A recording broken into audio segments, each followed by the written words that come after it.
नमस्कार बच्चों।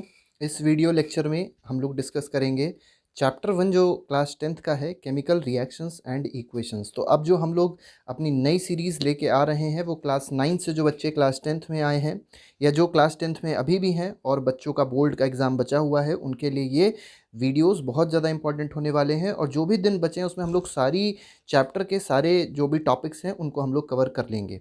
ठीक है, तो जो पहला टॉपिक हमारे पास है वो केमिकल रिएक्शंस एंड इक्वेशंस है। तो इससे आपको पता चलेगा कि ये केमिकल रिएक्शंस एंड इक्वेशंस होती क्या है, इसको कैसे हमको पढ़ना है, हर चीज़ हमको यहाँ से पता चल जाएगी। तो चलिए, पहली चीज़ आपको ये समझनी है कि कुछ डेली लाइफ की हमको सिचुएशंस दी गई हैं जो ये डिफाइन करती हैं कि केमिकल रिएक्शंस या केमिकल इक्वेशंस होती क्या हैं। देखिए, आपने क्लास 9th में पढ़ा होगा फिजिकल चेंज के बारे में और केमिकल चेंज के बारे में। फिजिकल चेंज और केमिकल चेंज के बारे में आपको कुछ बातें बताई गई होंगी कि फिजिकल चेंजेस वो चेंजेस होते हैं जहाँ पे कोई नया सब्सटेंस फॉर्म नहीं होता। केमिकल चेंजेस वो चेंजेस होते हैं जहाँ पर एक नया सब्सटेंस का फॉर्मेशन होता है। यहाँ पे देखिए बोला गया है, कुछ सिचुएशंस ली गई हैं, जैसे milk is left at room temperature during summers. तो अगर आप क्या करें, गर्मियों में जो ये दूध है, जो मिल्क है, उसको आप रूम टेम्परेचर पे रख दें। ठीक है, पहला ये है, तो इसमें कहीं ना कहीं केमिकल चेंज होगा। ठीक है, सेकंड में क्या कहा गया है? सेकंड में कहा गया an iron tawa pan nail is left expose to humid atmosphere. तो जो तवा है, आयरन का नेल है या आयरन की तवा है, उसको हमने क्या कर दिया है? ह्यूमिड एटमॉस्फेयर में रख दिया है। ह्यूमिड का मतलब क्या होता है? जहाँ पर वाटर होता है। ठीक है, वाटर की प्रेजेंस हो, ह्यूमिडिटी की प्रेजेंस हो, वहाँ पर रख दिया। Grapes gets fermented, food is cooked, food get digested, we respire. तो ये सारे के सारे जो एग्जाम्पल्स दिए गए हैं, ये किस चीज़ के एग्जाम्पल्स हैं? ये जो सारे एग्जाम्पल्स हैं ये हैं केमिकल चेंजेस के एग्जाम्पल्स। तो ये सब केमिकल चेंज के हमको एग्जाम्पल दिए गए हैं और इन्हीं से हमारी जो चीज़ बनती है उसको कहते हैं केमिकल रिएक्शंस। ठीक है, अब देखिए आपको क्या समझना है इसमें। जो भी आपके पास इंपॉर्टेंट चीज़ें रहेंगी वो हमने क्या करी है, वो हम लोग ने हाईलाइट कर दी है। तो उसको ही अगर आप पढ़ लेंगे तो आपका काम आसानी से हो जाएगा। देखिए, whenever a chemical change occurs we can say that a chemical reaction has taken place. कभी भी कोई केमिकल चेंज होगी, इसका मतलब क्या होता है? इसका मतलब होता है कि वहाँ पर केमिकल रिएक्शन हुई है। ठीक है, तो केमिकल चेंज कहीं भी हो रहा है, इसका मतलब क्या होगा कि वहाँ पर केमिकल रिएक्शंस हो रही है। इसके बाद आगे आते हैं। आगे हमको देखिए एक एक्टिविटी के थ्रू चीज़ों को समझाया गया है कि क्या होती है केमिकल चेंज या क्या होती है केमिकल रिएक्शन। देखिए, एक मैग्नीशियम रिबन लिया गया है। ठीक है, जो पकड़ने वाला ऑब्जेक्ट है उसको टोंग कहा जाता है, ये बात याद रखिएगा, टोंग क्या होता है। ठीक है, तो मैग्नीशियम रिबन ली गई है। मैग्नीशियम रिबन को क्या किया गया है? ये बर्नर है। ठीक है, बर्नर से मैग्नीशियम रिबन को जलाया गया है, बर्न किया गया है। मैग्नीशियम रिबन को बर्न करने से पहले क्या किया जाता है? ये देखिए यहाँ पे लिखा गया है, इट इज़ रब्ड। रब क्यों किया जाता है? सैंड पेपर से रब इसलिए किया जाता है क्योंकि मैग्नीशियम एक हाईली रिएक्टिव मेटल होता है, इसके ऊपर कुछ ऑक्साइड की फिल्म होती है। उस ऑक्साइड की फिल्म को रिमूव करने के लिए हम लोग क्या करते हैं? मैग्नीशियम रिबन को पहले रब करते हैं। किससे? सैंड पेपर से। तो वो काम किया गया, इसके बाद इसको बर्न किया गया।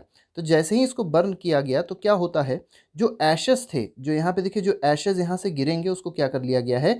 कलेक्ट कर लिया गया है। किसमें? एक वॉच ग्लास में इसको कलेक्ट कर लिया गया है। ठीक है, अब क्या हमको बताना है कि हमको ऑब्जर्वेशंस क्या दिखाई पड़ेंगी?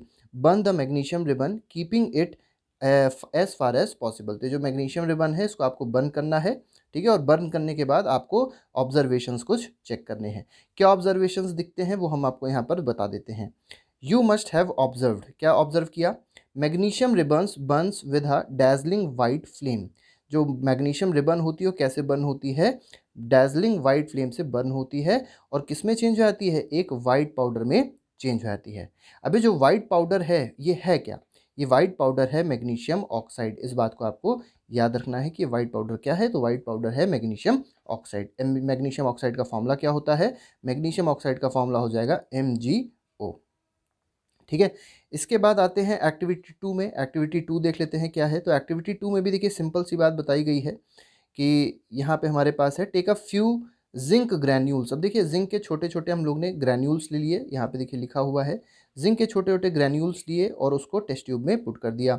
उसके बाद क्या किया है कि हम लोग ने हाइड्रोक्लोरिक एसिड को उसमें पुट किया है। ठीक है, हम लोग ने क्या ऐड किया? हाइड्रोक्लोरिक एसिड को ऐड किया है। अब ये हाइड्रोक्लोरिक एसिड क्या होता है? तो HCl, this is hydrochloric acid.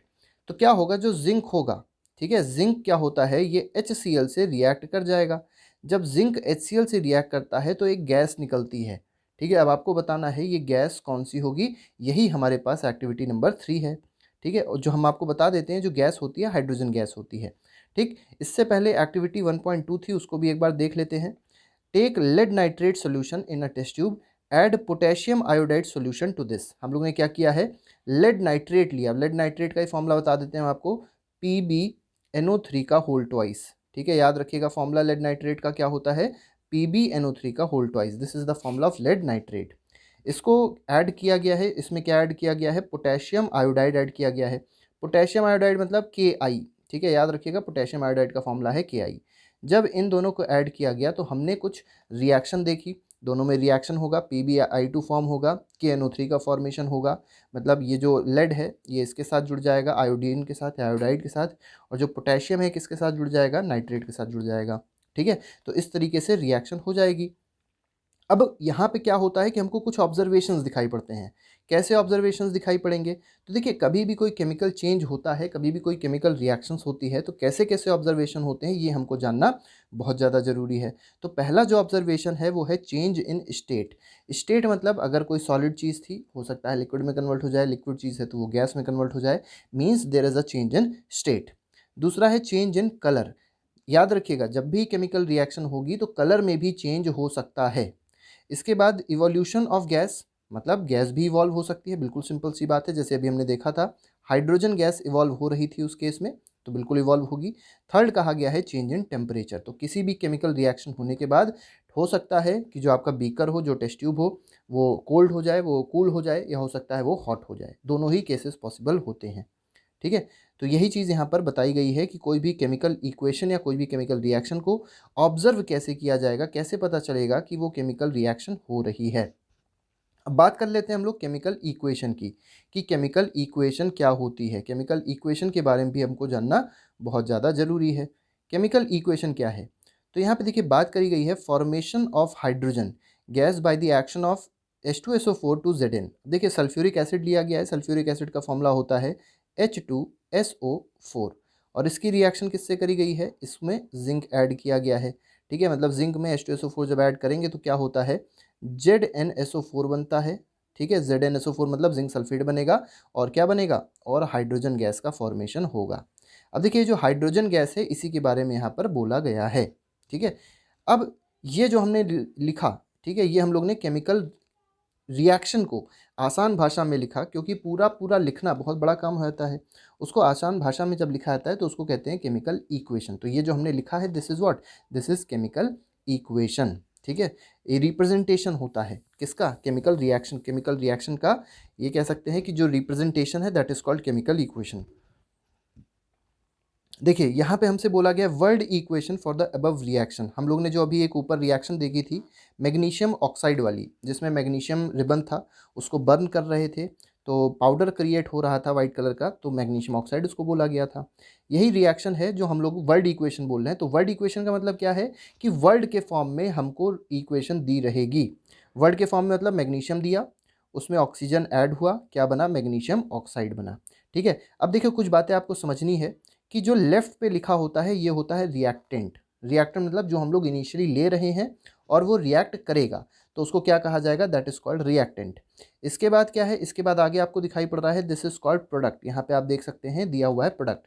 Product का मतलब क्या है, प्रोडक्ट का मतलब ये है कि हमारे पास जब रिएक्टेंट कंबाइन होते हैं तो एक नई चीज़ बन रही है जिसको कहा गया प्रोडक्ट। प्रोडक्ट हमेशा राइट हैंड साइड पे होगा, रिएक्टेंट हमेशा LHS पे होगा। दोनों बातें आपको याद रखनी है। ठीक है, कुछ बातें देखिए यहाँ दी गई हैं। The substance that undergoes a chemical change in the reaction magnesium and oxygen are called reactant. तो ऐसे सब्सटेंस जो केमिकल चेंज अंडरगो कर रहे हैं उनको क्या कहा जाता है, दे आर कॉल्ड रिएक्टेंट। ठीक है, और जो न्यू सब्सटेंस फॉर्म हो रहा है, द न्यू सब्सटेंस फॉर्म्ड, कौन सा नया सब्सटेंस फॉर्म हो रहा है, मैग्नीशियम ऑक्साइड, तो इस न्यू सब्सटेंस को क्या कहेंगे, इस न्यू सब्सटेंस को कहेंगे हम लोग प्रोडक्ट। तो दो बातें आपको पहले समझनी है कि रिएक्टेंट क्या है और प्रोडक्ट क्या है। अब यहाँ पे बात आ रही है word equation shows change of reactant to products. अब देखिए वर्ल्ड इक्वेशन क्या शो कर रही है, वर्ल्ड इक्वेशन ये शो करती है कि कैसे कोई भी रिएक्टेंट किस में चेंज हो जाता है, प्रोडक्ट में चेंज हो जाता है। ठीक है, through arrow place between them. देखिए ये एरो का भी एक बहुत बड़ा रोल है, ये एरो भी आपका लगाना बहुत ज़्यादा जरूरी है। ठीक, क्या चीज़ LHS में है, क्या चीज़ RHS में है, ये भी हमने आपको बता दी है। ऊपर आते हैं राइटिंग अ केमिकल इक्वेशन। हमारे पास जो अगला टॉपिक है वो क्या है, कैसे केमिकल इक्वेशन को लिखा जाता है। Chemical equations can be made more concise and useful if we use chemical formulae instead of words. तो देखिए, अगर हम लोग वर्ड्स यूज़ कर रहे हैं, जैसे मान लीजिए मैग्नीशियम है, मैग्नीशियम पूरा लिखते थोड़ा सा बड़ा रहता, ज़्यादा टाइम लगता, ठीक है, कंसाइज ना होता। ऑक्सीजन है, बड़ा टाइम लगता, ज़्यादा टाइम लगता, कंसाइज ये भी ना होता। तो हमने क्या कर दिया, इसको कन्वर्ट कर दिया इक्वेशन में। तो इक्वेशन क्या कर रहा है, इक्वेशन ज़्यादा आसान कर रहा है किसी भी रिएक्शन को लिखना, कंसाइज कर रहा है, छोटा कर रहा है, ठीक है। अब यहाँ पर एक बहुत इंपॉर्टेंट बात है कि कभी भी आप केमिकल इक्वेशन लिखेंगे तो केमिकल इक्वेशन में जितने number of atoms left hand side पे होने चाहिए हर एक एलिमेंट के, उतने ही number of atoms right hand side पे होने चाहिए हर एक एलिमेंट पे। मतलब इसको कहते हैं law of conservation of mass को सेटिस्फाई करना। अभी हम लोग आगे पढ़ेंगे बैलेंस्ड केमिकल इक्वेशन में, लेकिन पहले उससे छोटी छोटी बातें और देख लेते हैं, ठीक है। तो हम लोग ने देखा कि केमिकल इक्वेशन होती क्या है। एक केमिकल इक्वेशन देखिए आपको दी गई है, Mg+O2 गिव्स MgO। यहाँ पर Mg क्या है, मैग्नीशियम है, O2 क्या है, ऑक्सीजन है, MgO क्या है, मैग्नीशियम ऑक्साइड है, ठीक है। अब बोला गया है count the end compare the number of atoms of each element on LHS and on RHS। तो LHS और RHS पे आपको क्या करना है, हर एक एलिमेंट को काउंट करना है। सबसे पहला आप मैग्नीशियम देखिए, यहाँ पे मैग्नीशियम कितना है, 1 है। यहाँ पर मैग्नीशियम कितना है, ये भी 1 है। इसका मतलब दोनों में मैग्नीशियम 1 है, इसका मतलब ये बैलेंस है, इसको कोई भी चेंज आपको करने की जरूरत नहीं है। ऑक्सीजन देखेंगे तो यहाँ पर ऑक्सीजन आपको कितने दिखाई पड़ रहे हैं, O का एटम 2 है, ठीक है, 2 एटम्स ऑफ ऑक्सीजन। लेकिन यहाँ पर अगर आप देखेंगे तो ऑक्सीजन का सिर्फ एक ही एटम है।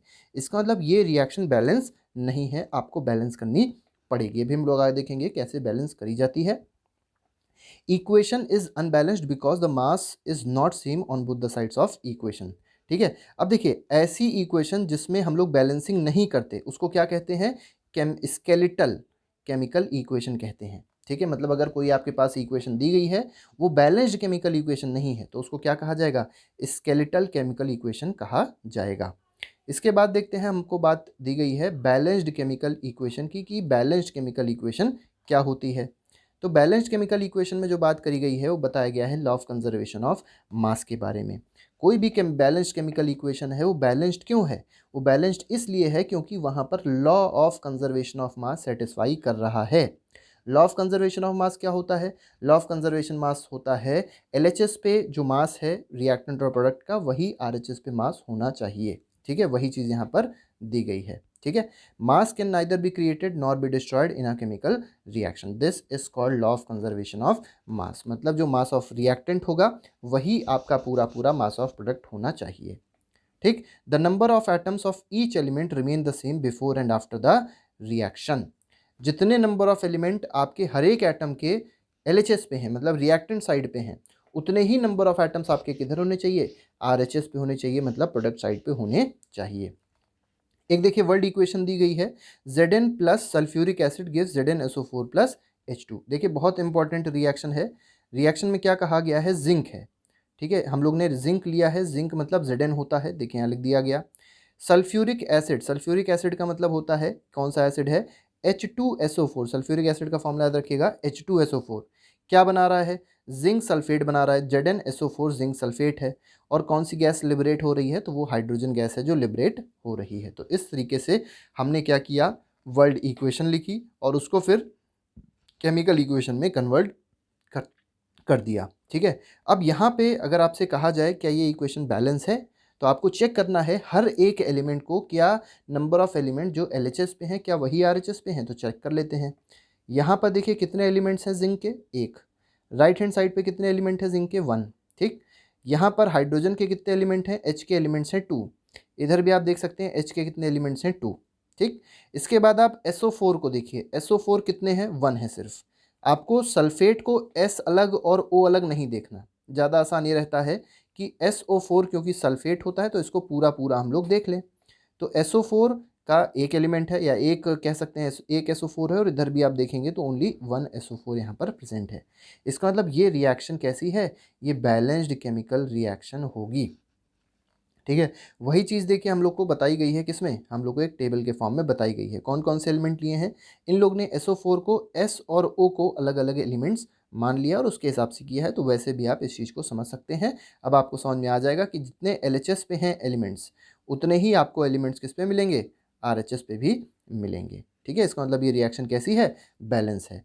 एक और रिएक्शन का एग्जाम्पल इन लोगों ने दिया है, आयरन की रिएक्शन करी गई है किससे, वाटर से। ठीक है, ये Fe है और ये H2O है। पहली बात आपको ये बताना चाहते हैं हम कि कभी भी आयरन वाटर से रिएक्ट नहीं करता, आयरन रिएक्ट करता है स्टीम से। तो ये जो वाटर है, this is not actually water, this is what, this is steam. तो Fe मतलब means iron when it reacts with steam क्या फॉर्म हो रहा है, Fe3O4 फॉर्म हो रहा है और हाइड्रोजन गैस लिबरेट हो रही है। अब देखिए, अगर आपको ध्यान से देखें, आयरन यहाँ पे देखिए 1 है, LHS साइड पे आयरन कितने हैं, 1 है। लेकिन RHS पे अगर आप आयरन देखेंगे तो कितने हैं, Fe3 means there are 3 iron particles और we can say there are 3 iron atoms. इसका मतलब ये बैलेंस्ड केमिकल इक्वेशन तो नहीं रह गई। हाइड्रोजन को देख लीजिए, हाइड्रोजन इधर भी 2 है और इधर भी हाइड्रोजन 2 है, इसका मतलब हाइड्रोजन बैलेंस है। तीसरी बात क्या है, तीसरी बात है ऑक्सीजन, ऑक्सीजन 1 है यहाँ पे और RHS पे या प्रोडक्ट साइड पे ऑक्सीजन कितने हैं, 4 हैं। इसका मतलब आयरन और ऑक्सीजन बैलेंस नहीं है। तो हम लोग क्या करते हैं, इसकी बैलेंसिंग करते हैं। देख लीजिए यहाँ पे इन लोग ने यही बातें पूरी पूरी ऐसे करके लिख दी हैं, पूरा एक टेबल बना के लिख दिया गया है। ये टेबल आपको समझ में आ जाएगी कि कौन से एलिमेंट कितने हैं LHS साइड पे और RHS साइड पे। ठीक है, तो वही पूरा है। पहले तो आपको ये टेबल बनानी आनी चाहिए। ये टेबल अगर आती होगी तभी आप छोटी छोटी सी चीज़ें जितनी भी होती हैं केमिकल रिएक्शन टॉपिक में वो आप समझ पाएंगे। ठीक है, इसके बाद देखिए, इसके बाद क्या कहा गया है, इसके बाद हमसे ये भी कहा गया है बैलेंसिंग बताई गई। देखिए, इन्होंने सीधे सीधे भी कह दिया है बैलेंसिंग कैसे इन्होंने करी। Fe को साथ में क्या कर दिया, 4H2O लिख दिया, Fe3O4 बन गया और H2 बन गया। ठीक है, क्यों ऐसा 4 यहाँ पे लिखने से क्या हुआ, आप इस चीज़ को समझिए। Fe उधर भी 1 है, इधर Fe क्या है, 3 है। ठीक, हाइड्रोजन इधर देखेंगे आप 2 है, इधर हाइड्रोजन कितने हो गए, 8 हो गए। ऑक्सीजन देखिए, ऑक्सीजन इधर 4 हो गया और ऑक्सीजन इधर कितने हो गए, इधर ऑक्सीजन हो गए 4। मतलब एक चीज़ यहाँ पर बैलेंस हो गई, क्या, ऑक्सीजन पहले बैलेंस हो गया। अभी भी 2 चीज़ें बैलेंस नहीं है। कौन कौन सी चीज़ें बैलेंस नहीं है, आयरन बैलेंस नहीं है और हाइड्रोजन बैलेंस नहीं है। तो हम क्या करते हैं, अब एक एक करके इन दोनों को बैलेंस कर लेते हैं। ठीक है, हमने पहले क्या बैलेंस किया, पहले हम लोग ने ऑक्सीजन को बैलेंस किया है। अब हाइड्रोजन को पहले बैलेंस करेंगे क्योंकि एक रूल होता है कि जिसका एटॉमिक नंबर सबसे ज़्यादा होता है उसको पहले बैलेंस किया जाता है। लेकिन उसके साथ साथ ये बात भी देखी आती है कि जो भी एलिमेंट्स अकेले हैं, जैसे यहाँ पे देख सकते हैं आप आयरन भी अकेला है और यहाँ आप देख सकते हैं हाइड्रोजन भी अकेला है। तो जो भी एलिमेंट्स अकेले होते हैं उनको आखिरी में या बाद में बैलेंस करते हैं। तो देखिए, अकेला कौन नहीं था, ऑक्सीजन अकेला नहीं था, तो ऑक्सीजन को इसीलिए हम लोग ने क्या कर दिया, पहले बैलेंस कर दिया, ऑक्सीजन बैलेंस हो गया। इसके बाद क्या करिए, इसके बाद आप ये करिए कि हाइड्रोजन बैलेंस कर लीजिए। हाइड्रोजन यहाँ पे कितने हैं, या आप आयरन भी बैलेंस कर सकते हैं, ऐसी कोई दिक्कत नहीं है। यहाँ पे आयरन है 3, यहाँ पे आयरन कितने हैं 1, तो आप क्या कर दीजिए, यहाँ पे एक 3 लगा दीजिए, तो 3Fe हो जाएगा आपका। Fe भी, आयरन भी बैलेंस हो गया। बचा क्या, हाइड्रोजन, यहाँ पे 4 हाइड्रोजन है, यहाँ पे 1 हाइड्रोजन है, तो आप यहाँ क्या लगा दीजिए, इस हाइड्रोजन से पहले आप एक 4 लगा दीजिए, तो 4H2 हो जाएगा, तो हाइड्रोजन इधर भी 8 हो जाएंगे। तो इस तरीके से हमारी पूरी बैलेंसिंग हो जाएगी और वही बैलेंसिंग देखिए यहाँ पर बताई भी गई है। क्या है, Fe plus 4H2O gives Fe3O4 plus 4H2। इन लोग ने अभी क्या बैलेंस किया, अभी बैलेंस किया है सिर्फ हाइड्रोजन को और यहाँ पर बैलेंस कर दिया था ऑक्सीजन को। इसके बाद इन लोग ने किसको बैलेंस किया है, इसके बाद बैलेंस किया होगा आयरन को। ठीक है, देखिए प्रोसेस इन लोग ने बहुत बड़ा अपनाया है, इतना बड़ा प्रोसेस आपको अपनाने की जरूरत नहीं है, आप सिंपल प्रोसेस से ही बैलेंसिंग कर सकते हैं। तो देखिए, हमने जो बताया था उस हिसाब से 3Fe हो गया, 4H2O हो गया, Fe3O4 हो गया और 4 हाइड्रोजन के एटम्स या मॉलिक्यूल्स हो गए। तो इस तरीके से हमारी पूरी पूरी बैलेंसिंग कंप्लीट हो जाएगी। अब आप कोई भी एलिमेंट देखें तो सारे के सारे एलिमेंट क्या होंगे, टोटली बैलेंस होंगे। Fe देख लीजिए 3 है, इधर भी Fe कितने हैं, 3 है। ऑक्सीजन आपसे कहा जाए, ऑक्सीजन यहाँ कितने हैं, देखिए 4 ऑक्सीजन है, यहाँ पे भी आपके पास 4 ऑक्सीजन है। हाइड्रोजन देखेंगे तो 4 2 जा 8 हाइड्रोजन है, यहाँ पे भी आपके पास कितने हाइड्रोजन है, 8 हाइड्रोजन है। तो आपके पास तीनों एलिमेंट जो हैं वो बैलेंस हो गए। तो इस तरीके से हमको ये सब चीज़ें पता होनी चाहिए। इसके बाद देखिए, कुछ स्टेट होते हैं जो आपको हर एक एलिमेंट के, हर एक कंपाउंड के लिखना ज़रूरी है। तो जी अगर लिखे हैं इसका मतलब वो गैसेस स्टेट होगा, जैसे हाइड्रोजन है, ऑक्सीजन है, क्लोरीन गैस है, ये सब के सब गैस स्टेट में एग्जिस्ट करते हैं। इसके बाद देखिए कहा गया है एल, एल का मतलब क्या होता है, एल का मतलब होता है लिक्विड स्टेट। ठीक है, इसके बाद देखिए AQ बोला गया, AQ बहुत इंपॉर्टेंट पूछा आता है, व्हाट इज एक्वस सोल्यूशन। तो एक्वस का मतलब क्या होता है, इफ द रिएक्टेंट और product is present as a solution in water. तो सोल्यूशन इन वाटर, कोई भी सोल्यूशन अगर वाटर में है तो उसको क्या बोला जाएगा, एक्वस सोल्यूशन बोला जाएगा। ठीक है, तो यहाँ पे देखिए अब जो इक्वेशन थी उसको फाइनल प्रॉपर तरीके से लिखा गया है। Fe जो था सॉलिड था, आयरन सॉलिड होगा। वाटर जो है, क्योंकि ये वाटर नहीं था, ये एक्चुअली ये स्टीम है, तो इसको गैसेज स्टेट में लिया गया है। Fe3O4 जो बन रहा है वो भी सॉलिड है, और जो हाइड्रोजन है वो क्या है, गैस स्टेट में। तो ये आपको लिखना बहुत ज़्यादा ज़रूरी है। दिस इज स्टेट, ये जो लिखा हुआ है G, ठीक है, यहाँ पे लिखा हुआ है S, यहाँ लिखा हुआ है S, तो ये सब क्या है, स्टेट्स होते हैं। ये भी केमिकल इक्वेशन में लिखना बहुत ज़्यादा कंपलसरी होता है। ठीक है, वही चीज़ पूरी यहाँ पे लिखी गई है। दो और इक्वेशन हमको दी गई हैं, इनको भी देख लेते हैं। जैसे कहा गया है कार्बन मोनोऑक्साइड, CO मतलब होता है कार्बन मोनोऑक्साइड, और इसकी रिएक्शन किससे करी गई है, हाइड्रोजन से करी गई है। अब देखिए कुछ रिएक्शंस ऐसी होती हैं जो कुछ पर्टिकुलर टेम्परेचर पे, कुछ पर्टिकुलर प्रेशर पे होती है। तो यहाँ पे देखिए दे दिया गया हमको एक प्रेशर 340 ATM, ठीक है। तो 340 ATM पे ही ये रिएक्शन होगी, और क्या फॉर्म होगा, CH3OH का फॉर्मेशन हो जाएगा। फिर इसके बाद इसकी बैलेंसिंग कर दी गई है, जो आपको समझ में आ गई होगी। ठीक है, तो आप नंबर ऑफ़ एलिमेंट्स को काउंट कर सकते हैं, और फिर उसके बाद आसानी से बैलेंसिंग को चेक कर सकते हैं। ठीक है, तो यहाँ पे बताने का मतलब ये है कि जो स्पेसिफिक कंडीशंस होती हैं, देखिए यहाँ पे लिखा हुआ है reaction condition such as temperature, pressure, catalyst. ठीक है, कैटलिस्ट क्या होता है, जो रेट ऑफ रिएक्शन को चेंज करता है, उसको कैटलिस्ट कहा जाता है। ठीक है, तो ये जब रिक्वायर्ड होती है तो इनको एरो के ऊपर लिखा जाता है। जैसे यहाँ पे देखिए कार्बन डाइऑक्साइड और वाटर ये रिएक्ट कर रहे हैं किसकी प्रेजेंस में, सनलाइट और क्लोरोफिल की प्रेजेंस में रिएक्शन हो रही है। क्या फॉर्म हो रहा है, ग्लूकोज फॉर्म हो रहा है और ऑक्सीजन गैस फॉर्म हो रही है। तो इस तरीके से ये बात आपको समझनी है, जो अभी हमने आपको बताई कि ये हमारे पास बेसिक था केमिकल इक्वेशंस एंड रिएक्शंस का। इसके बाद आपके पास कुछ केमिकल इक्वेशंस हैं जो आप इन क्वेश्चंस को कर सकते हैं। ठीक है, तो आज के लिए इतना ही। अगले लेक्चर पर हम क्या डिस्कस करेंगे, तो कल हम लोग डिस्कस करेंगे टाइप्स ऑफ केमिकल रिएक्शंस। तो आज के लिए फिलहाल इतना ही। Thank you very much, goodbye, Jai Hind.